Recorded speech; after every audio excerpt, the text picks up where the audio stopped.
Welcome to another edition of Disability and You. I'm Ganesh Singh. On this edition, I will be discussing child protection. We are currently observing Child, child Abuse Prevention and Awareness Month, and on this edition, I'm joined by Mr. Milton Smith, who is a senior probation and social services officer at the Child Care and Protection Agency, Ministry of Human Services and Social Security. As we all can agree, child abuse is a social issue that has been with us time immemorial. It has been with as part of society as far as we can remember. However, over the years, the definition of child abuse would have evolved and things would have changed. To share what is being done at the Child Care and Protection Agency to ensure that the rights of children are upheld and they are allowed to live meaningful lives and enjoy their childhood would be Mr. Smith. So, Mr. Smith, tell us what are some of the things that are done at the Child Care and Protection Agency to ensure that the rights of children are protected. So, tell us a bit about more about the agency. Thank you once more, Ganesh, for the opportunity of being a part of this program where we can raise awareness on the issues concerning children and how we can protect them. In observance of this month, and even as the month passes, we will continue to observe and to work towards the protection of children. The Child Care and Protection Agency, has been around for a couple of years now, and we have been continuously working towards the protection of children, creating avenues, creating programs to ensure that our country's children are protected. The buck stop at the child care under the responsibility of the Child Care and Protection Agency. No matter where child abuse happened, which department, which government agency, it must return. It must come back to the Child Protection Agency. It must be reported to the Child Protection Agency, because we have the mandate to investigate, to protect, and to do intervention to protect children of all culture. Even children that might be coming across our borders. Once they're in Guyana, we have the authority to ensure that they're protected and their lives are lived comfortable. So once you're a child living in Guyana, you're Yes. protected by the Child Care- Protection of Children's Act. Correct, the Protection of Children's Act, and which the Child Care and Protection Agency has the mandate to ensure that it's carried out in collaboration with different agencies. So we have different programs, and that's not the only law that gives us our authority. We have the Protection of Children's Act. We have the Custody, Guardianship, and Maintenance Act, which parents can use when they need maintenance for their children. We have the Sexual Offences Act. We have the Child Protection Agencies Act. We have and a few more that govern the Juvenile Justice Act that the Child Care and Protection Agency would follow in order to carry out its mandate. So and daycares, even down to daycares, fall under the responsibility. We have to license daycares under the Child Care and Protection Agency.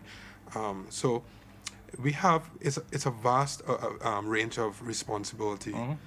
We have different department. We have adoption department that focus on the adoption of children. Right? Any adoption, it has to come through the Child Care and Protection Agency. It must go to the adoption department. And we have foster care department that looks after short-term care of children. If a child is being abused in his or her environment, and the agency launches an investigation, and if there's need to remove that child from that environment, and the child can either be placed with a family member, the child can be placed into an orphanage, either government or non-governmental, or the child can be placed in foster care. So those are the options. Those are the options. So we don't just look to just remove children and place them into orphanage right away. The first option is the family-based care. See who family member is willing to assist the child, are willing to assist in the process while the investigations are ongoing. If that cannot happen, we would then look towards placing the child in an institution.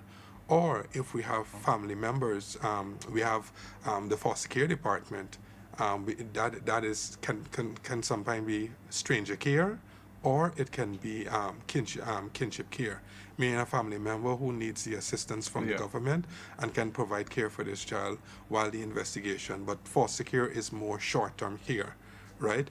We have the family court department, which looks after all custody matters. Custody matters would often have to be referred to the High Court, so that the judge can make a decision as it relates to who have who have care and control of the child and who will have temporary visitational rights of the child. Right? We tend to look at such access case from our level at the agency to try to get parents to come to an understanding, but oftentimes the hurt, the immaturities are playing out.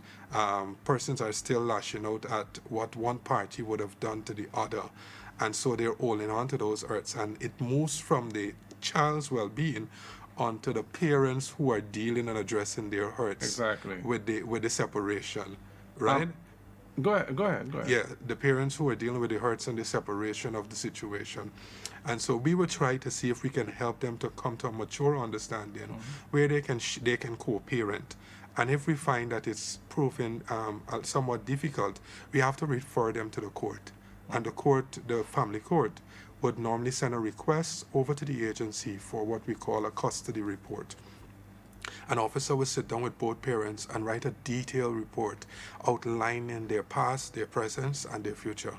And then we will have to submit that. Also interviewing the child to see, because our agency always looks at the best interest of the child. Of the child, right? Right? Because it's outlining our laws, it's outlining the UN Convention, it's outlining all the conventions that relate to children. The best interest of the child must always be taken into consideration, right? So we would look at those things and we will interview the child and compile a detailed report, and we will submit that report to the court. And it will help the court or guide the court in making a decision, in relation that is to custody. best for the child. So we look at that. But that's if the child has not been the victim of any form of abuse from one parent. Even if it's if- abuse, even if it's not abuse, we would sometimes it was abuse that caused the child to be removed from the home environment. But some parents might not be comfortable with the decision that was made, being guided by what the law outlines, the Protection of Children outlines, Protection of Children's Act outlines, and so they would want to challenge the agency on their decision. They would want to challenge the other parent on their decision too, right? And so they might decide to go to the court, get a lawyer, go to the court, and seek to challenge the decision, right? And hence, all of those reports must be submitted to guide the court in making a decision. You know, we are all too familiar with the cases of child abuse. Yes. You know, the media has been highlighting those instances, and Countless. we know the work of the CCPA in dealing with these cases, and I'm sure there are a lot more unreported cases Yes. or cases that are not in the public domain. Correct. What are some of the measures that the CCPA, along with other partners, would have been implementing to prevent instances of child abuse? Right. You know, let's preempt and deal with it before it actually happens. What are some of those measures? Now, such a program like this is one is one that we use to send the information to raise awareness. Raising awareness is very important. If you don't know, you can't act. You don't know what is right or what is wrong. And when such programs are done, it helps to bring public awareness and help persons to make better decisions. It helps persons in the society to become more aware of what to look out for. Because if you don't know what to look out for, how are you identifying it? How are you saying that this is wrong or if this is right? So awareness is one of our key things, and we do it via different avenues, via the printed and published media. We have our Facebook page that we encourage persons to follow and report if there is such matters that is happening. We have our iMatter app that was launched about 2 to 3 years ago, Yeah. right? Where you can actually use your phone, you can download it on your phone, and you can actually just like how you have a normal app, you can tap into that app, right? It's called iMatter, and you can go via the Play Store and you can download it. You will have access to reporting any cases of abuse, right? And it will, and there are categories to outline what you need to do and all of these other scenarios. Also, we have our Streetlight campaign that encourages persons who, if you see a child begging by the street, you're driving, and oftentimes this is played out.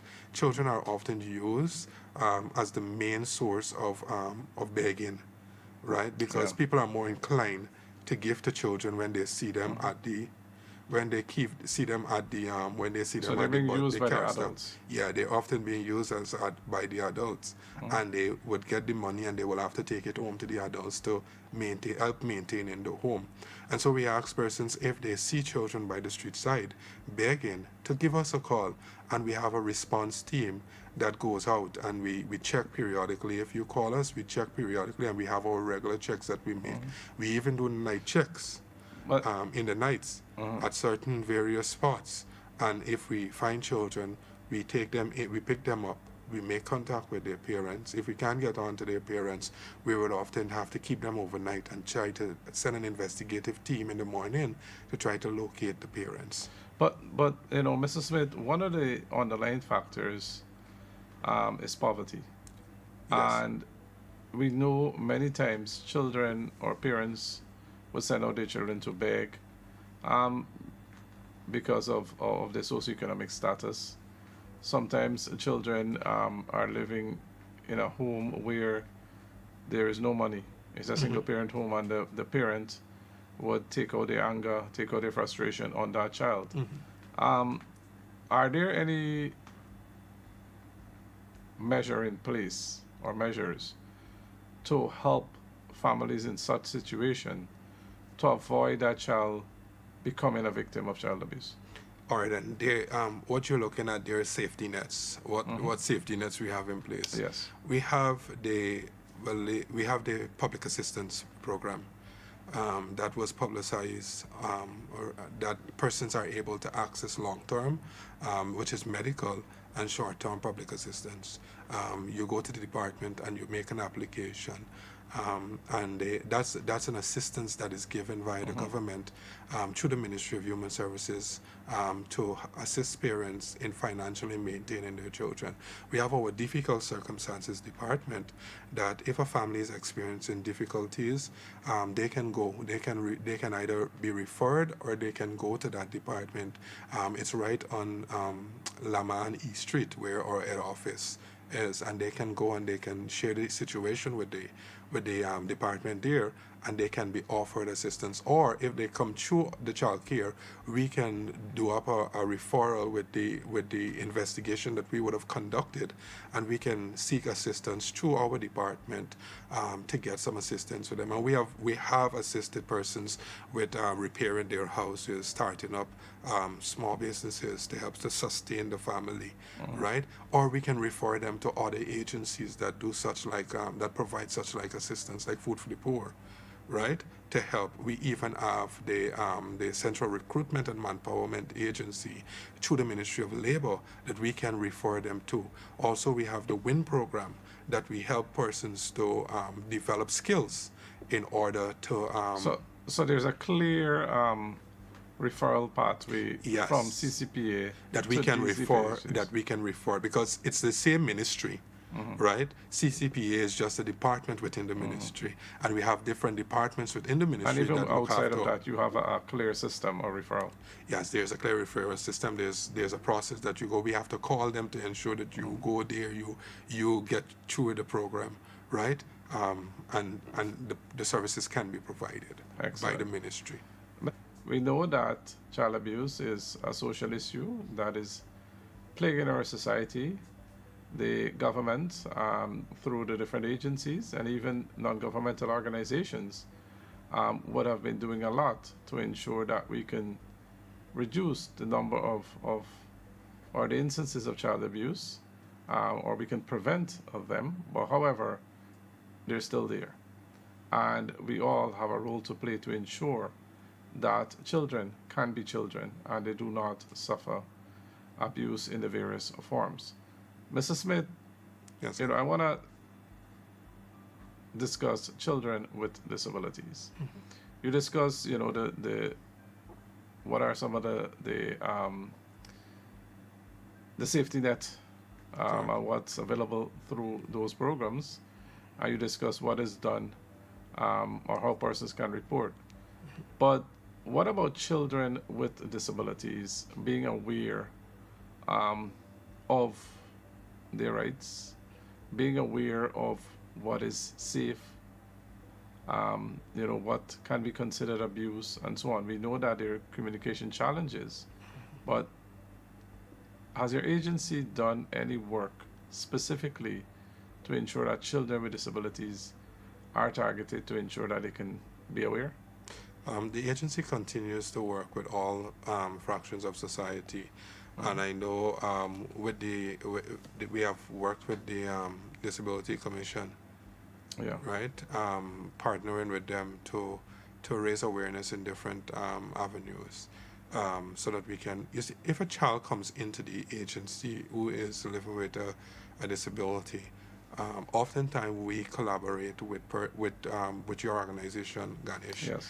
We can ask for assistance with communicating Mm-hmm. with that child, so that we can get the necessary information from that child.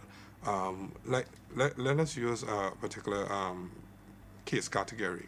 Let us say a child reports sexual abuse, right? And that child is a person living with disability.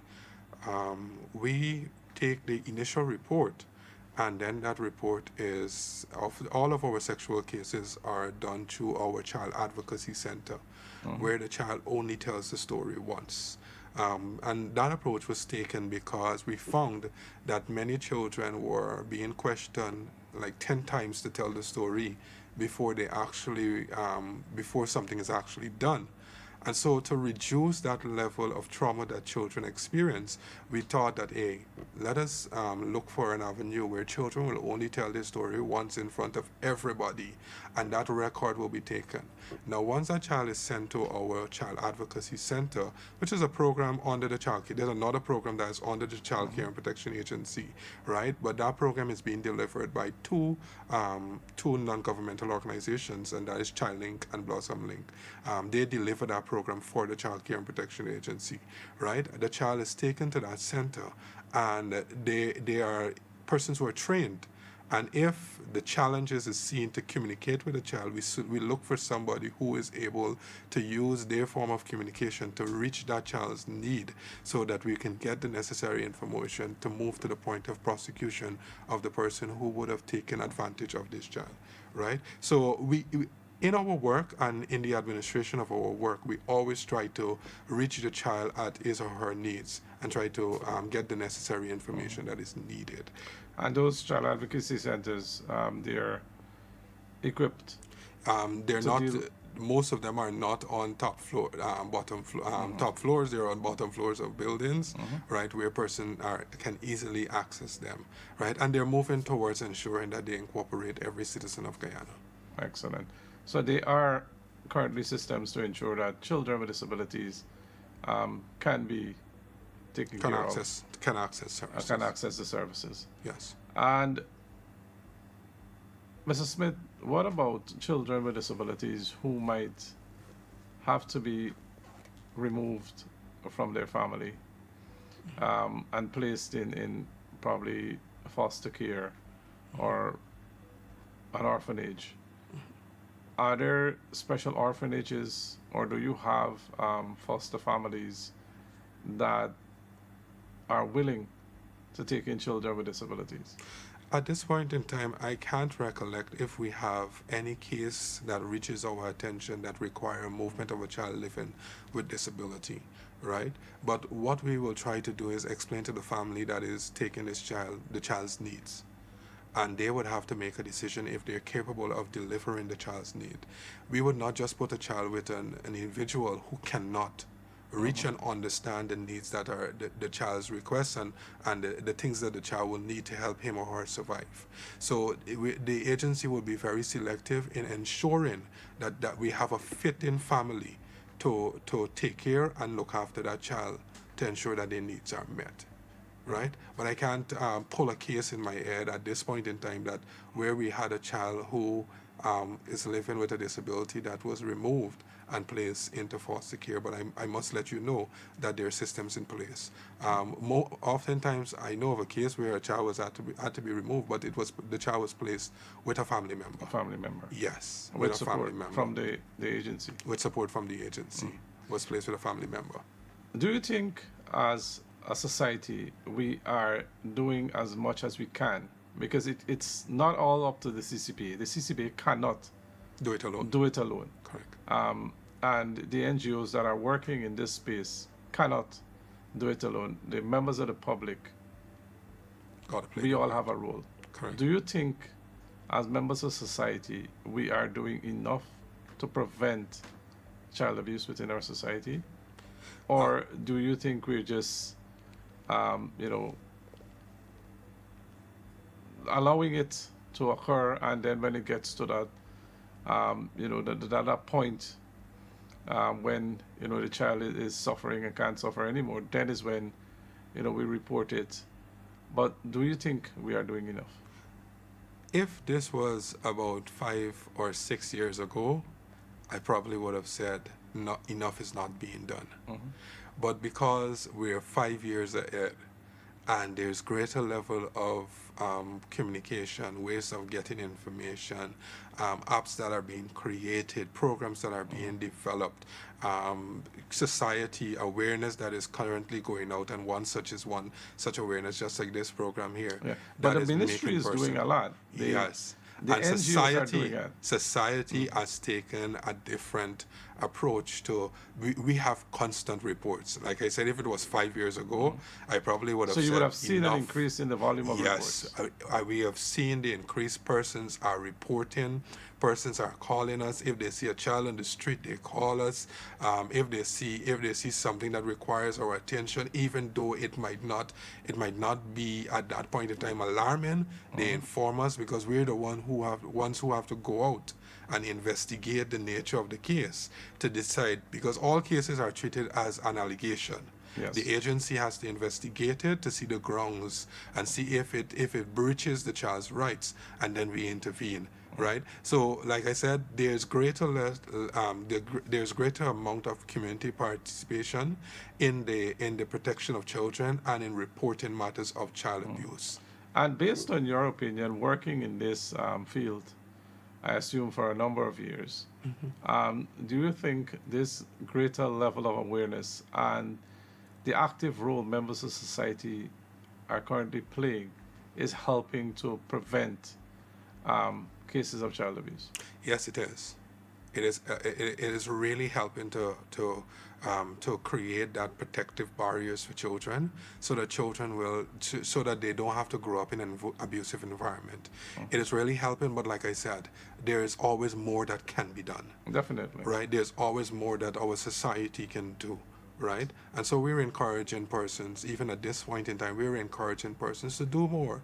Right. To report more. Right, to the agency, and to raise awareness where possible, to teach your children about their private parts. And I am really glad that children are not calling their private parts as all the other names that we used to hear before, but they're calling it those two common names that quickly help persons to understand what is happening, right? And so that tells me that it's being taught in school.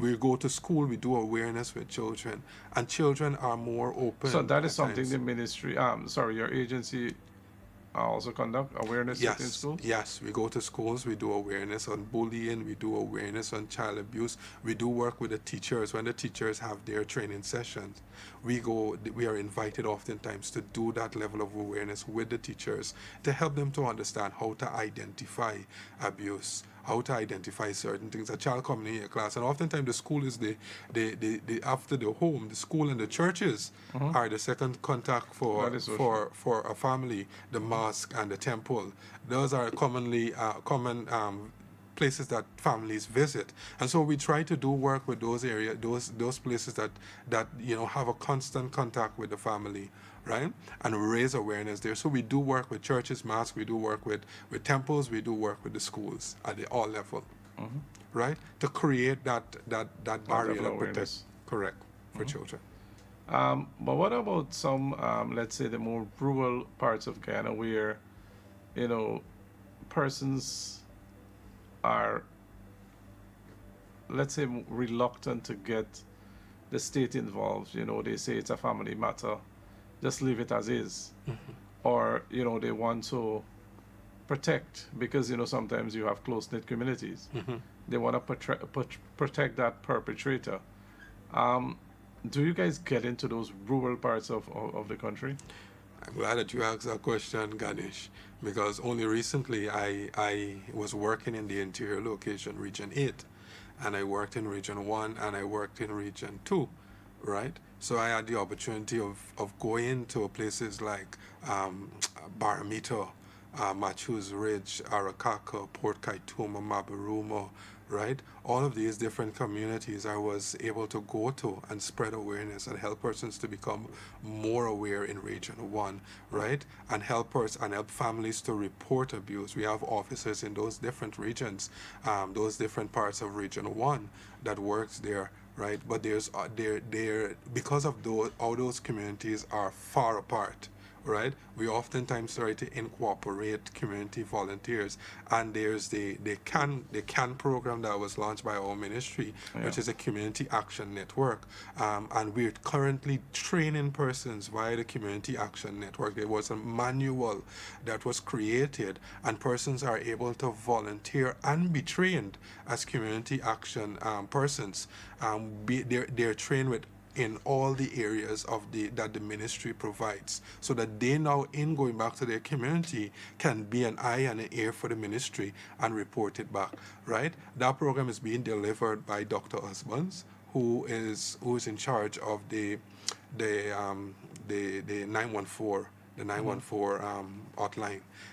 She did training with the police, she did training with community members, and the agency goes to So those training what to I'm what raise I'm awareness. what I'm gathering is that you, different programs are tailored based on the geography and the demography Correct, of the of this different country. of the country, and that is, you know, really good to hear.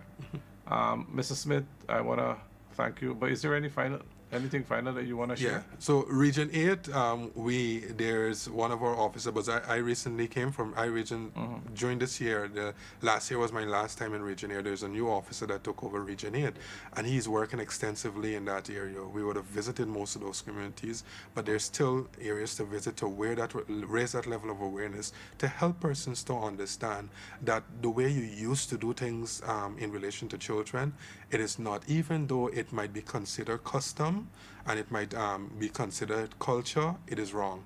And we help persons to understand that, because Laws of Guyana is not only for Georgetown, it is for every section of this country, every region, every ethnic group. And so we try to help persons to understand, to bridge that gap between culture and law, and help Excellent. persons to realize what was culturally done, it's based on the law, it's not accepted, right? And let me quickly just say that, we have, apart from what you would have asked, the agency even have its subsidy for working parents, to assist them with daycares. Daycare, I So think that it's a child wouldn't payment. have to be in a vulnerable situation at home Correct. alone. So the child can be at a daycare, and the ministry assists the parent with that money. It's not 12 months a year you would get it, but it's a start, right? And even down to the disability fund, the disability grant that the ministry would have distributed last year, and even down to this year, right? I think it was done this year. I'm not Last too year. sure. Last year it was done, right? Where they give, I think it's A 100 cash grant, yes. a For cash children grant with to disabilities. every child with a disability, and I'm sure that it will be continued Let's at hope, another yes. point. Right? But are there any hotline numbers you would like to share? Yes. So there is the 914 number that persons can call, and that number is available 24 hours. It's 914. It's toll free, right? You don't have to have credit in your phone to call that number. But when you call that line, please give as much information as possible, not about you, but about the The abuse, situation, yeah. about the situation that's happening, so that we can get to the point where we will be able to do an investigation. The IMATA app, we encourage persons also to report via that app, and there's a 2270979 number, which is the number of the agency. We are encouraging And that's a persons hotline 24 hours. that's 24 hours too, right? We're encouraging persons to call those Excellent. numbers or visit our agency. Our head office is opposite Dolphin Secondary School to report abuse, or in the different regions, there are different key points that you can report child abuse matters. Excellent. Mr. Smith, I want to thank you very much for sharing with us and making us more aware of what are the current measures in place to prevent child abuse, and also what persons can do if they are witnessing instances of child abuse within their communities or even society as a whole. Thank you very much. Welcome. Do join me next time for another edition of Disability in You. Goodbye.